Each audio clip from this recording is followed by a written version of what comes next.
29 марти соли 2023 дар рафти чорабиниҳои оперативии ҷустуҷӯӣ аз тарафи кормандони мақомоти ҳифзи ҳуқуқ дар шоҳрои самти Хоросон душанбе автомошинаи тамғаи Opel, ки ба шаҳрванд Пирматов Одил Боқиевич соли таваллудаш 1977 сокини ноҳияи Ҷайҳуни вилояти Хатлон тааллуқ дорад, бо ҷурми муомилоти ғайриқонунии маводи нашоавар боздошт гардид.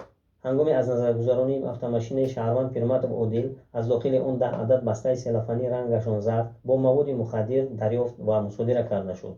ташхиси судии кимиёвии маводи мусодирашуда нишон дод, ки он маводи нашоавари навъи ҳашиш буда, вазни холисаш 10 килограммро ташкил медиҳад.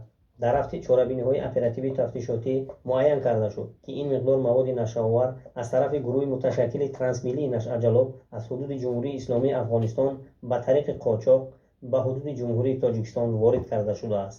аъзои боздоштшудаи ин гурӯҳи ҷиноятӣ Пирматов Одил Боқиевич мақсад доштааст, ки ин миқдор маводи мухаддирро тавассути алоқаҳои ҷиноятии худ аз ҳисоби шаҳрвандони ҷумҳурии исломии Афғонистон, ки дар ҷумҳурии Тоҷикистон қарор доштанд, интиқол диҳад. оид ба ҳолати мазкур бо дастрасии моддаҳои 200 қисми 4 ва 335 қисми 2 кодекси ҷиноятии ҷумҳурии Тоҷикистон парвандаи ҷиноятӣ оғоз карда шуда, тафтишоти пешакӣ идома дорад. чорабиниҳои оперативии ҷустуҷӯӣ оид ба муайян ва боздошт намудани аъзои боқимондаи ин гурӯҳи муташаккили трансмиллии нашъаҷалоб роҳандозӣ гардидаанд.